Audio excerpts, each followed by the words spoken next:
तो ये नया वक्फ तरमीमी कानून 2025 आप इसको कभी बर्दाश्त नहीं कर सकते। मैं आपके सामने उसकी चंद खराबियां आपके सामने जाहिर करना चाहूंगा। आप बताएं मुसलमानों, हमारा ये औकाफ का सिलसिला रसूलुल्लाह सल्लल्लाहु अलैहि वसल्लम से जुड़ता है। मुसलमानों ने अपनी जमीन वक्फ की, अपनी जायदाद दिया, अपना माल दिया और देकर अल्लाह के घरों को आबाद किया। तो ये मुसलमानों की वक्फ करदा ये जायदाद, ये जमीनें, इसमें जो तब्दीली कानून के जरिए से इसको हड़पने की कोशिश की जा रही है। पहले कानून ये था कि मुसलमान कोई भी वक्फ कर सकता है, गैर मुस्लिम भी किसी मस्जिद को जगह दे सकता है। ये सदियां बीत गई, कितने गैर मुस्लिमों ने मस्जिदों के लिए या किसी और चीज के लिए, उनकी रियाया के लिए, क्योंकि वो हुक्मरान थे, राजा थे, तो उन्होंने ये अपनी रियाया को खुश करना था, तो उसके लिए उन्होंने जायदादी दी।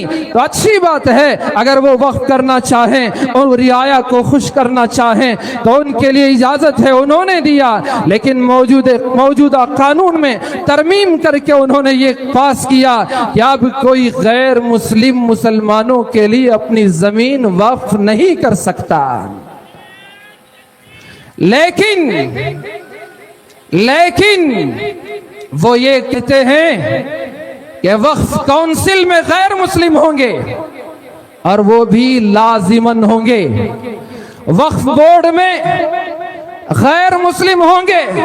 वारे तुम्हारा दोहरा रवैया, एक तरफ तुम कहते हो कि गैर मुस्लिम वक्फ नहीं कर सकता, दूसरी तरफ तुम ये कहते हो कि वक्फ बोर्ड में कोई भी,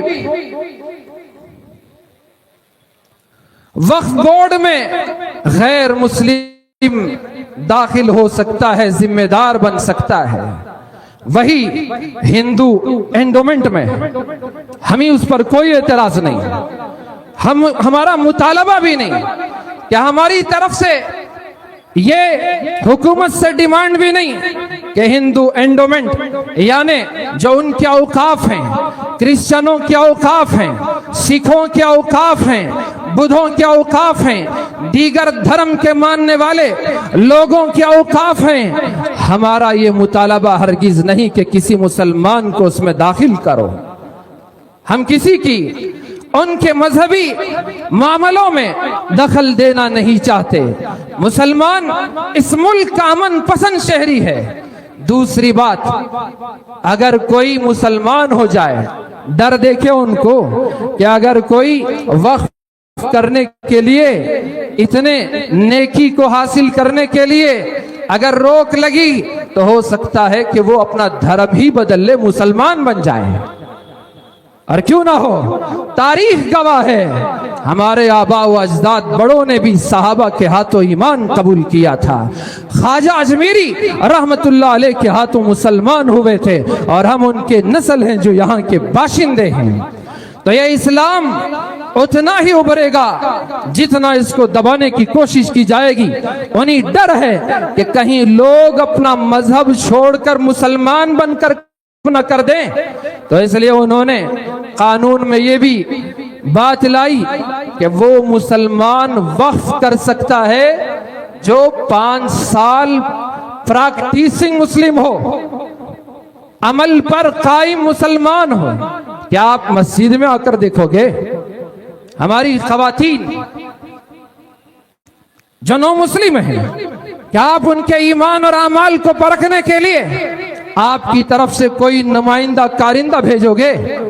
ये दोहरा मेयार और ये बात भी कि मीडिया के जरिए से, हमारे मीडिया के भाई यहाँ मौजूद हैं, मीडिया के जरिए से यहाँ की आवाम के जहन को खराब किया जा रहा है और ये कहा जा रहा है कि रेलवे और मिलिट्री के बाद सबसे ज्यादा औकाफ की जमीन है।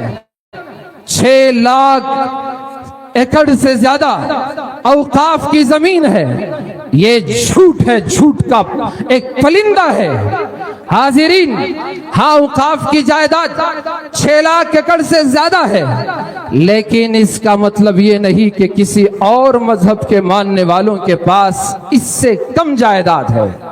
सिर्फ तमिलनाडु में हिंदू एंडोमेंट के पास 4,70,000 पर 8,000 एकड़ जमीन मौजूद है। आंध्र प्रदेश में 4,60,000 पर 8,000 एकड़ मौजूद है। सिर्फ इन 2 रियासतों को अगर जमा किया जाए 9,40,000 पर 6,000 एकड़ जमीन हुई, और हम कभी नहीं चाहते कि उनकी ये जमीन महफूज ना रहे। हमारा उसके साथ किसी किस्म का गलत ख्याल नहीं है।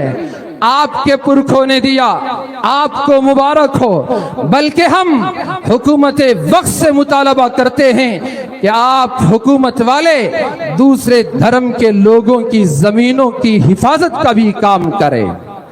और हमारी ये जमीन कैसे हासिल हुई, मैं मुस्लिम पर्सनल लॉ बोर्ड के इस कारवान के सामने आसानी से समझने के लिए छोटी सी बात कह दूं तो मामला आसानी से समझ में आ जाएगा। हमारे मोहल्ले आबाद होते हैं, घर बनाए जाते हैं, लेआउट बनाने वाले 1-2 साइट 3 साइट या तो वो खुद छोड़ते हैं या हमारी आबादी, मुसलमानों की आबादी, आप जैसे गैरतमंद जमा होते हैं, नौजवान भी, बड़े भी, बुजुर्ग भी, मालदार भी, गरीब भी बैठता है, आपस में मशवरा करता है। हमारे तो घर बन गए लेकिन अल्लाह का घर नहीं बना। फिर क्या होता है, कोई 1 रुपया चंदा देता है, कोई 10 रुपये चंदा देता है, कोई 100, 200, 500, 1000 रुपये चंदा देता है। फिर अल्लाह के घर के लिए जमीन खरीदी जाती है, फिर मशवरा होता है, तामीर के लिए झोली पकड़ी जाती है। हमारा मुसलमान, छोटे से छोटा मुसलमान, मजदूरी करने वाला, ठेला गाड़ी ढकेल कर अपने बीवी बच्चों का पेट पालने वाला 1-1 रुपया उस झोली में डालता है ताकि अल्लाह के घर की तामीर का काम हो सके। फिर मुसलमान अल्लाह का घर बनाते हैं, बच्चों की तालीम के लिए मदरसा बनाते हैं, ईदैन की नमाज के लिए ईदगाह बनाते हैं, हमारे मरहुमीन की तदफीन के लिए, कब्रिस्तान के लिए जमीन के पैसे इकट्ठा करते हैं। तो आप बताएं, all India Muslim personal law board की ये लड़ाई, आपको रास्तों में निकलने की ये दावत, आपके 1-1 उस रुपये की हिफाजत की लड़ाई है जो 1 रुपया आपने अल्लाह को दिया था। आपके 5-10 रुपयों की हिफाजत की लड़ाई है जो आपने अल्लाह को हवाले किया था। उसका मालिक कोई इंसान नहीं, वो जगह जो आपके पैसों से खरीदी गई और अल्लाह के घर तामीर किए गए, वो अल्लाह की मिल्कियत है। आज मुस्लिम पर्सनल लॉ बोर्ड यही आवाज लगा रहा है कि मुल्क में औकाफ की जो जायदादें हैं, हमारी जो मस्जिदें हैं, हमारे मदरसे हैं, हमारे जो ईदगाह हैं, हमारे जो कब्रिस्तान हैं, उसकी हिफाजत की जिम्मेदारी आप लोग लेंगे, कोई और नहीं ले सकता।